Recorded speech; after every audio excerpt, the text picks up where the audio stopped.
Hello, yes students, welcome back to Google class. How are you? Today class also Transfer of Property Act. Okay, the last video we discussed section 92 para 1 and 2, that is legal subrogation. Okay, this class I am going to discuss conventional subrogation.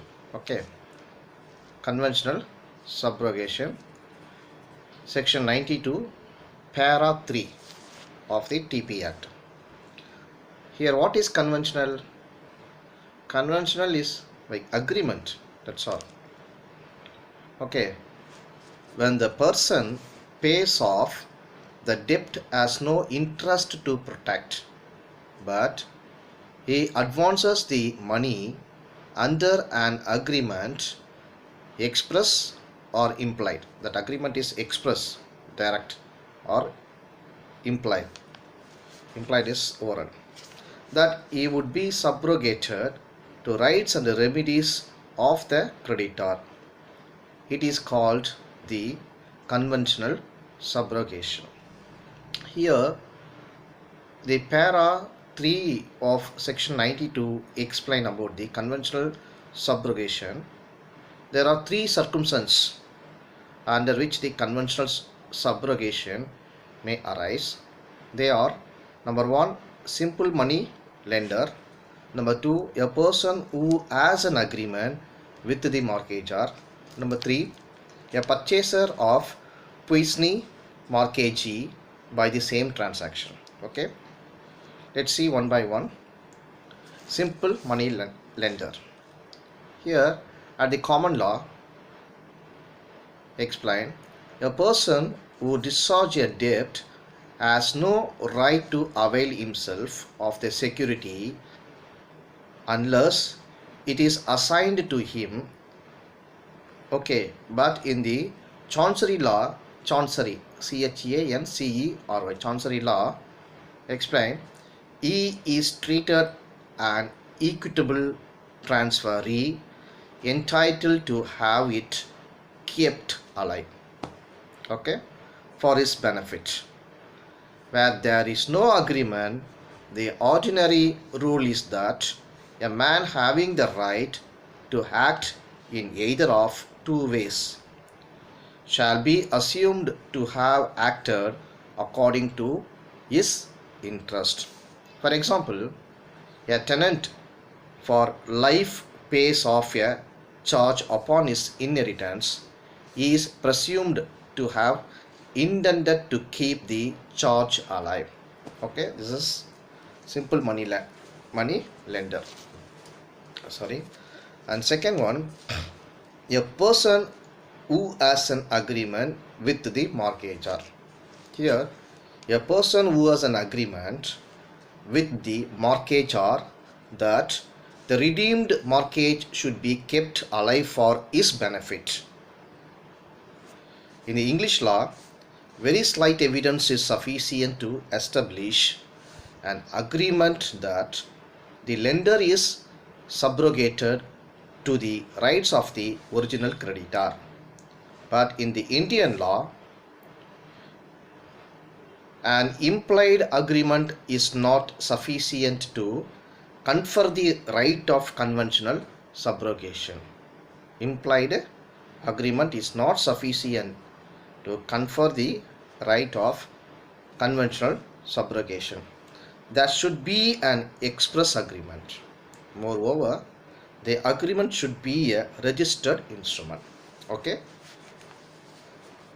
And third one, the purchaser of puisne, P-U-I-S-N-E, puisne mortgagee by the same transaction.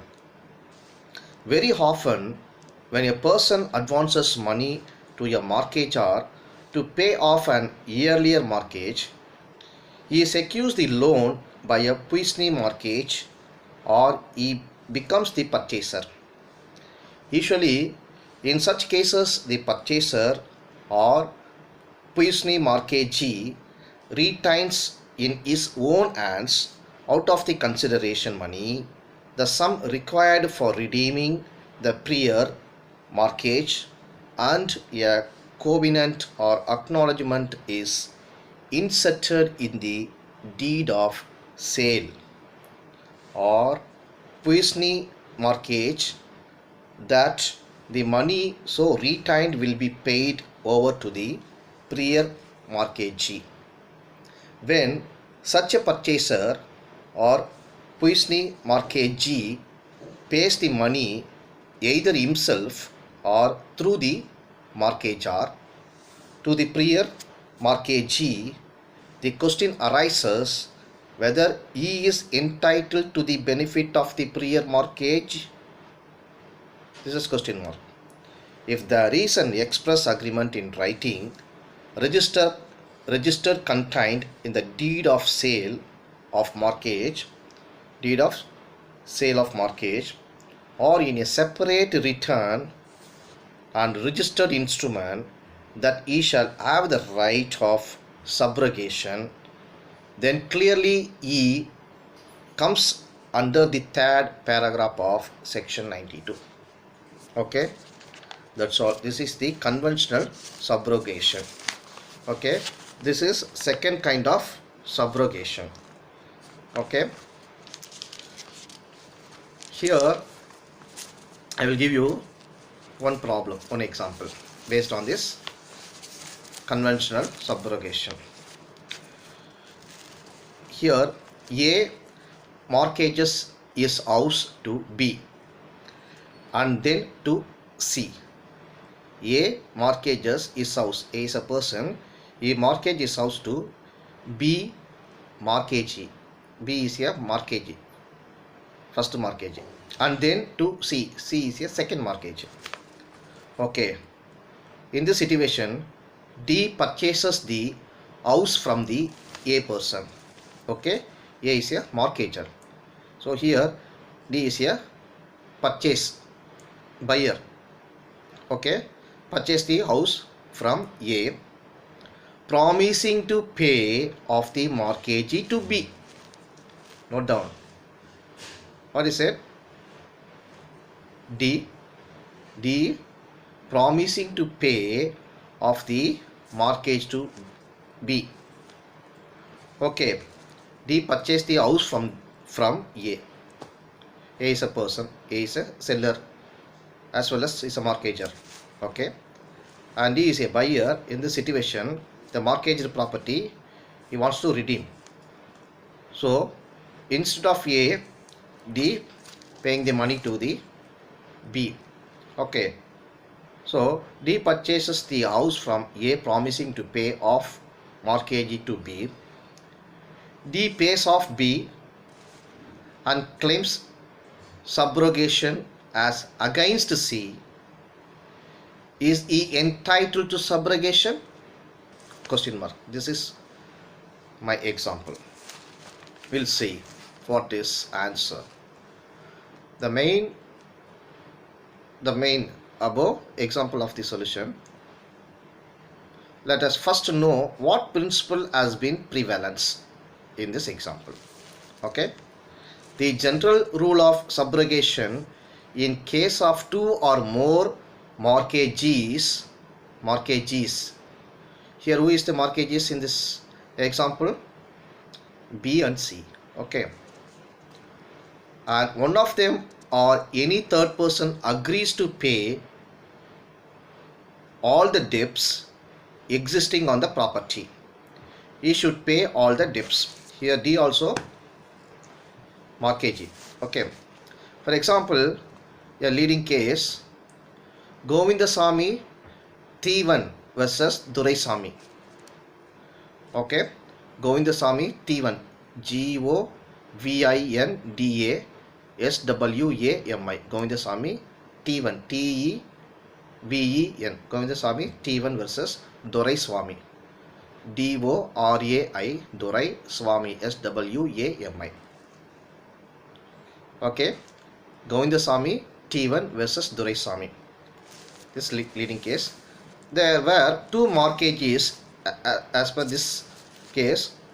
There were two mortgages here, X and Y, who lent money on the property. Okay. A purchased the property with an undertaking that he would repay the mortgage money with interest to X and Y. A discharged the debt of X only. The question arose in this case was that whether A can claim subrogation. The Madras High Court gave judgment in negative, not positive. That is, A could not claim subrogation, as he promised to pay both mortgages, that is, of X and Y. But coming to the above problem, D has promised to pay off the debt of B only. Okay. He has not undertaken to pay the debt of C. Hence, D can claim subrogation as against C. The decision that D can claim subrogation as against C was given in another case law, Malli Reddy, I.R. Reddy versus Gopala Krishnaiah, by the Privy Council. Okay, I'll give you spelling, then it is easy to understand case law. Malli Reddy, M-A-L-I-R-E-D-D-I, Malli Reddy, I.R. Reddy, A-Y-Y-A-R-E-D-D-I, Malli Reddy, I.R. Reddy versus Gopala Krishnaiah, Gopala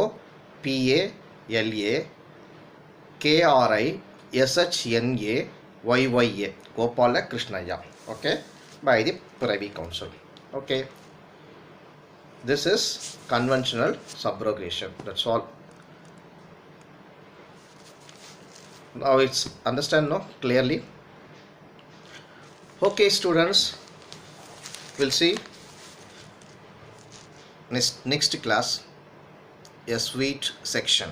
Okay, bye, thank you, bye.